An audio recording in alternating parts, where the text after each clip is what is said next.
All right, hang on to your hats because it's Sound Month time again. Joel Connelly of the Post-Intelligencer and George Howland of the Weekly right here on Public Exposure. I'm Stan Emmert, and it certainly is going to be a very exciting time for us as we go from October into the elections. George, welcome. This is your first time, certainly in a while. Joel, it's very nice to have you back. So let's get right into it. I want to go to 1992 and a picture from the presidential debates. And to me, this was a fun debate. I learned a lot. I had people going after each other. And there is a smiling Ross Perot looking at Bill Clinton explain something. And then what was George Bush doing over there? Looking despondent. Yes, this was not the picture where he was looking at his watch. But I do want to go, though, to the debate that was just held, the John Kerry and George W. Bush debate, because here's a picture right after the debate. There is the George Bush smirk. There is whatever expression John Kerry had on. What's the impact of this? The impact is we have a race again. The polls have tightened. You've had a kind of a floating group out there, slightly larger than I think we were led to believe earlier in the year, of 10 or 11% of the people who on the one hand want an alternative to Bush, on the other hand had developed serious doubts about Kerry and were responding to a Bush theme of don't change horses in midstream. Well, the horse we're riding now did not kind of look like the rear of a horse in terms of his debate performance, and so consequently new attention to Kerry and new vigor in the campaign. I'm reminded there's a famous Life magazine piece the week after the first Kennedy-Nixon debate, and what it was entitled was "Things Are Jumping for Jack," and it had all of these people, including a bunch of nuns, jumping up and down, squealing as the Democratic candidate went by, while there was this earnest, sweaty Nixon fighting back on the last page. So again, I think things are jumping for John at the moment. So while things are jumping for John, though, there was an article in the PI on October the 4th that says the poll says Bush still has an edge over Kerry, yet the same poll showed it by a 2-to-1 margin. Voters who saw the debate said Kerry did a better job than the president. And so, George, just ask you this, from just a regular voter standpoint, can Kerry win the debate and lose the election? Oh, sure he can. The debate's just one thing in the whole election cycle. The momentum that's suddenly going Kerry's way could shift tomorrow. That's the way with this election. It's very close. It's very tight. The country's extremely divided, just like it's been all along. It's going to be up and down. Don't bother reading the polls. Just go and vote on November 2nd, and then you'll find out who was elected sometime in December. It's going to be... That's a bit cynical, George. It's going to be a long... If anybody's expecting that they will know election night who the winner is, I think they're wrong. It's going to be very tight, very close, a lot of recounts, a lot of battles. When reading in the papers already about the fantastic legal teams put together by John Kerry to contest elections all over the country, look for all kind of controversy down in Florida again. And George, this is a long electoral tradition. I was just reviewing the election of 1876 of Rutherford B. Hayes. And that got down to some disputed votes in Florida and a recount that the Democratic candidate, Sam Tilden, thought was very unfair. So history does repeat itself occasionally. I think the Republican legal team of Bill Rehnquist, Sandy O'Connor, Anthony Kennedy, Nino Scalia, and Uncle Clarence Thomas is probably unsurpassed in this campaign, however, when it comes to the final battle. My. We just have two really cynical people here. But I do want to ask this. It seemed that the country, almost in total, was hoping that Kerry would do well enough to be able to make it a race again, or was that just the media spinning us? Well, I think that the country is extremely divided. So you have your very hard partisans who are in favor of the president, and they certainly were not hoping that Kerry did well, and they certainly don't think he did. I don't think they could be shaken from that belief, even though even some of the conservative pundits afterwards gave him some points of having won the debate. Then you have, people like here in Seattle, where we have, 85, 90% of the people are going to vote for John Kerry, or frankly vote for anybody as opposed to George W. Bush. ABB. And so we do have this smaller, undecided group that isn't sure exactly what to think, which is hard to believe at this point, that you could make up your mind after 4 years of George W. Bush, but they're out there, and I think those are the people that are still affecting the polls, and they're volatile voters. I had a wonderful experience with this debate that I would commend to anybody for the debates that remain after this broadcast is shown. I was at a conference at a ranch in Montana. They sent somebody to 20 miles down valley within TV range to record the debate, and brought the debate back up and showed the debate to all of us with absolutely no spin beforehand, no spin after, no push polls or instant response, and so on. We were basically left to our own devices. Everybody from the ranch hands to conservative pundits from the Wall Street Journal, to draw our own conclusions. It was a very, very healthy experience. Yeah, well, what do you think the result was from the group that you were sitting with? The conservatives said, to use a phrase made famous by Ricky Ricardo a half century ago, that the president had some splaining to do and needed to do some better splaining of himself. And they were very, very hopeful that Dick Cheney, who at least knows the particulars of what this administration's policies are about, would be able to recoup the situation against Edwards. But there was an acknowledgement, I think, that Bush was unfocused, somewhat inarticulate, and that the facial expressions belayed gave indication to a temper which has been kept under control throughout his entire political life, but is very easily capable of, to use a phrase we're hearing much of in the Northwest these days, of dome building eruptions. Well, we're going to come back to the presidential election, but let's go local right now. Let's go to Washington State. Who's going to be Washington's next governor, and why? Christine Gregoire, or is it going to be Dino Rossi? George, let's go to you first. Well, if the election were held today, it's going to be Christine Gregoire. She certainly is a very, very popular attorney general. I think her showing in the Democratic primary demonstrated how well she connects with Washington voters. A lot of independents, I think, as well as Democrats, chose that Democratic ballot, voted for her in overwhelming numbers. I think she has an ability to speak to people about the things that are on their mind in ways that reassure them. Dino Rossi, I think, is still a little-known state senator. When people start to get to know him, they realize he's a very conservative, more conservative, I think, than the state of Washington. But a lot of things can happen in the next 4 weeks. Dino Rossi has a lot of allies with a lot of money, raising a lot of money himself.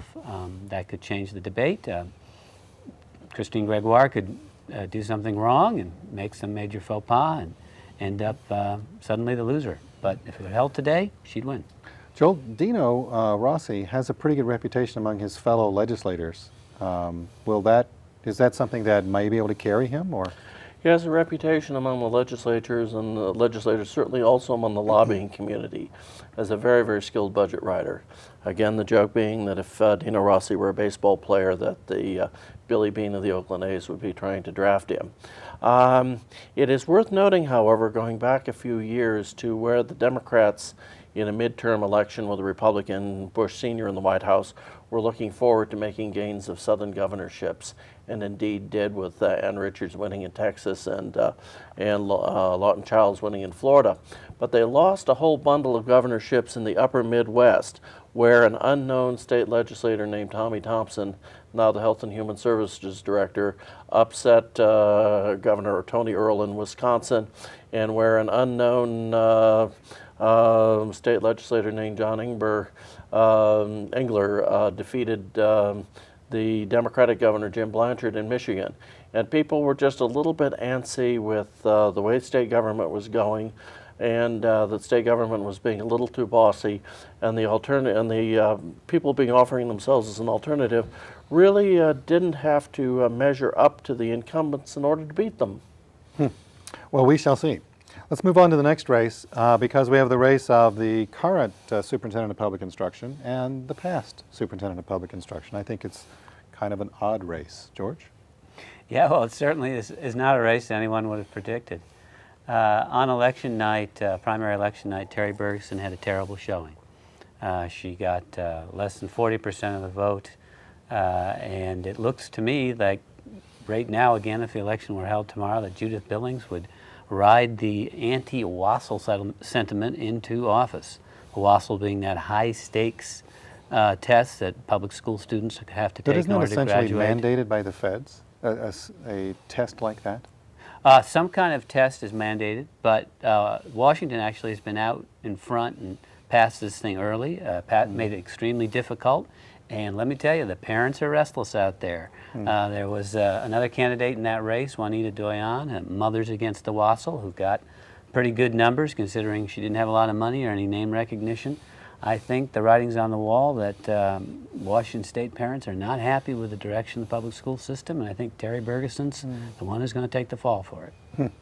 Joel, let's move straight into the Washington Attorney General, if we could. I'd like to go into that race, and as we put the pictures up, I must tell you that these pictures came straight from the websites of the candidates. So that picture that Deborah Senn, that's what she puts out there, and of course Rob McKenna, that's what he puts out there as well. Is this, Joel, something where the Republicans get a statewide election? Deborah Senn likes to advertise herself as a feisty Chicago politician, Chicago-style politician. I think she's fought too many fights to the point where there's more scar tissue on her than the famous middleweight of the 50s, Carmen Basilio. And I think also, since a fair number of our newspapers and news organizations are going to be endorsing Democrats higher on the ballot, they will be looking for an acceptable Republican. So the upwardly mobile Mr. McKenna, I think, must be an early fighter in this race. Again, understand, with Deborah Senn, she's been criticized by the Garfield High School Bulldog newspaper, as I understand it. Really? And The Stranger, which once compared Mark Sidran to the devil, endorsed him against her in the primary. So her human relations at the moment are rough. Any feeling on this race, George? Well, I think Joel is dramatically overstating the opposition to Deborah Senn, who won the Democratic primary, who's won election statewide twice, who is known as a very popular insurance commissioner who stood up for the rights of consumers. I think in a year that looks like in Washington State that's going to go very well for Democrats, very well for Democratic women, Deborah Senn could very well be swept back into office again. I would respectfully disagree. After 2 terms that she was a very popular insurance commissioner, and after the 1996 election in which she got more than 1 million votes, how many votes did she get in the Democratic primary against Maria Cantwell? 100,000. And in the just concluded primary, in the central Puget Sound population counties, the areas that knew both of the candidates well, Sidran waxed her. Well, Joel is very disappointed because his candidate lost the Democratic primary, and so then he goes on to predict that the woman that beat his beloved city attorney Mark Sidran will lose statewide to a fellow again who's not extremely well known, who's a very conservative Republican, and I think once again probably will prove to be a little bit too right-wing for the voters of Washington State. And besides, she carries with her the ultimate onus in Washington politics, the Seattle Weekly's kiss of death endorsement. Joel, that's one of Joel's favorite little witticisms, but I must point out that the last time we endorsed a mayoral election, of course, we won, despite Joel once again flacking Mr. Sidran as mayor.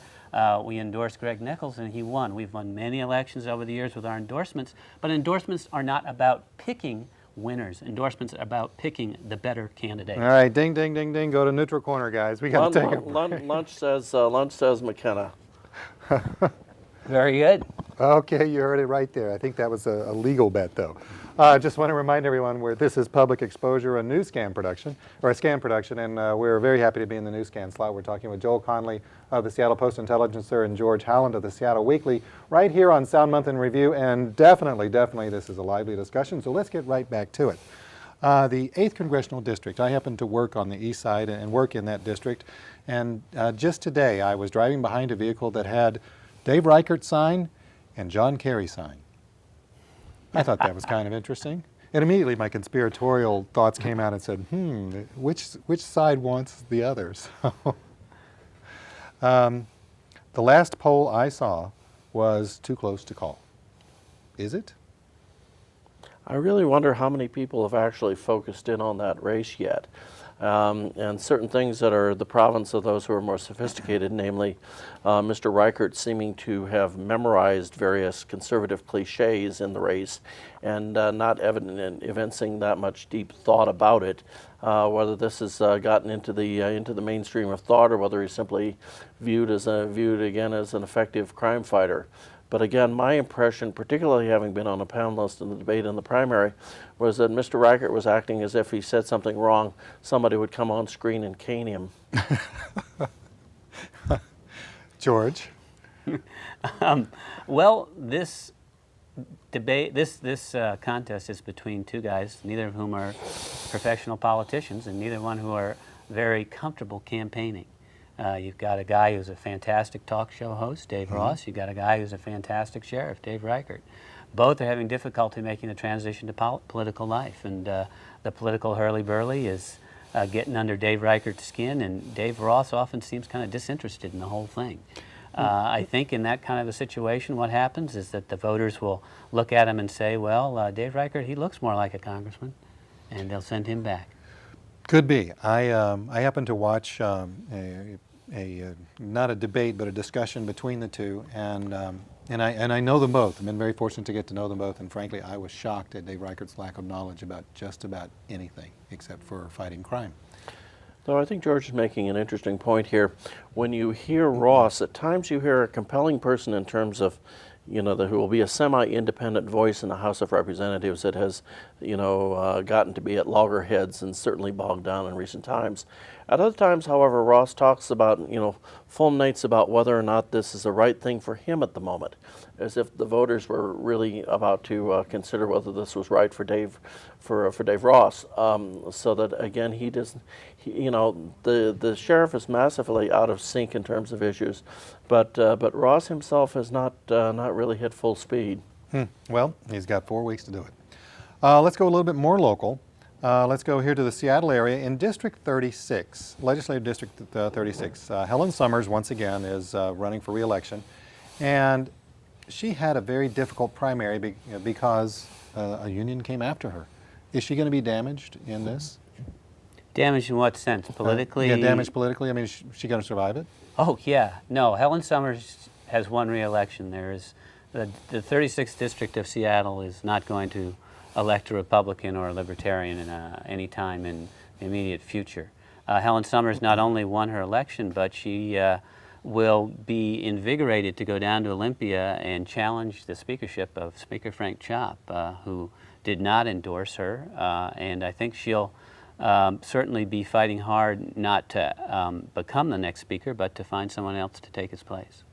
Goodness. I want to go over to Mercer Island now, where there is in District 41 a pretty interesting election, I think, between Judith Cliburn and Fawn Spady of Charter Schools, the Charter Schools Spadies. And I'm not discounting the Libertarian, but I don't think it's very realistic for the Libertarian to have much of a shot. The reason that I think that this one may be so interesting is that just yesterday, $600,000 new dollars came into the pro-charter schools election. Came from Bill Gates of Microsoft and the Walton family out of Bentonville, Arkansas. Of Walmart fame. Right. I was surprised. Is this one where the Republicans are going to win, the Democrats are going to win? What's going to happen there? I think the public is going to win. And let me explain why. Just like the solidly Democrat districts in Seattle, the 41st and the 48th over on the east side used to be so entrenched in their Republican allegiances that first of all you had somewhat subpar legislators. Secondly, you had a handing down of seats that somebody would resign at midterm, somebody would be nominated to take his or her place, and that person would run in the next election, and so on. Now each of these districts has elected Democrats, and you have seen now that they are competitive, a far better quality of people and far higher profile of people that have come forward to contest these elections. I'd love to see a similar stirring things up in Seattle. A quick note on charter school money. Money isn't everything. The Service Employees International Union sank an astounding $270,000 into the campaign against Helen Summers in the 36th district, and they came up 1,100 votes short. Yeah. George, I want to move to something that's a King County issue. It's whether or not we reduce the King County Council. And there's actually two different, and I'm not even sure I understand exactly what's on the ballot. Would you help me, please? Well, there's two. Both plans would reduce the size of the King County Council from 13 to 9. And one would do it by 2005, and one would do it by 2007. And you don't need to know all the fighting back and forth as to why there are two plans on there. Suffice it to say that the voters will, I think, overwhelmingly approve the measure to reduce the size of the King County Council.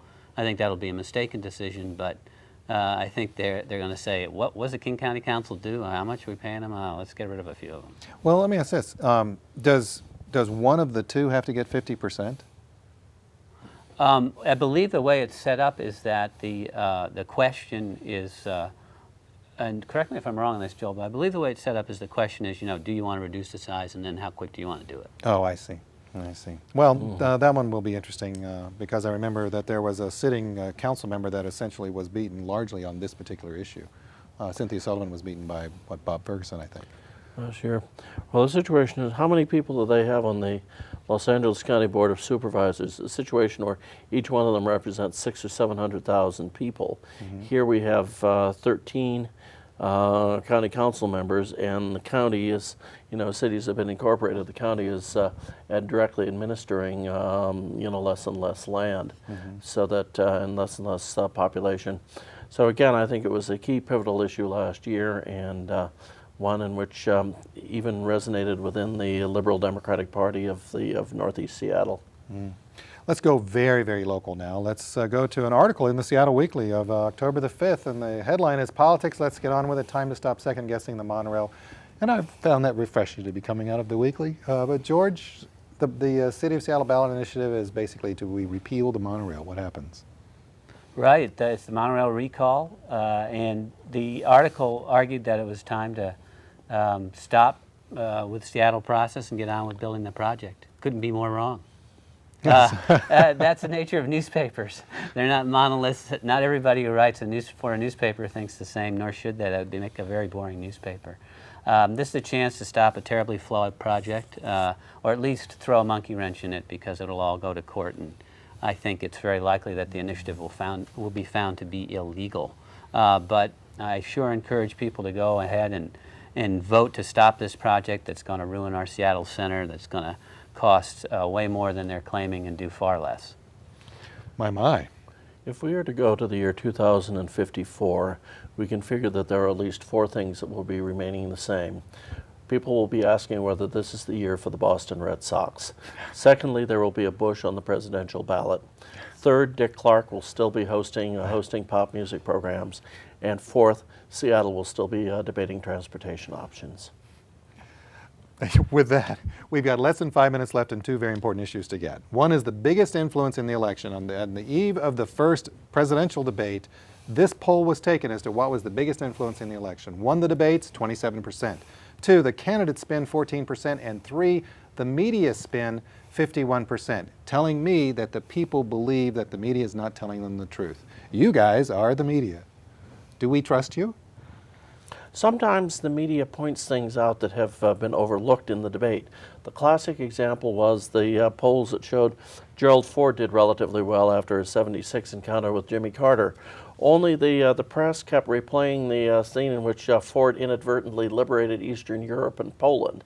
And based on that judgment, Ford's upward movement in the campaign stopped. I think, how do I put this? Watching the talking heads, I am getting unbelievably tired of Ted Devine for the Democrats and Mark Roscoe, or I forget Hellman, something like this for the Republicans. The people spouting the sound bites.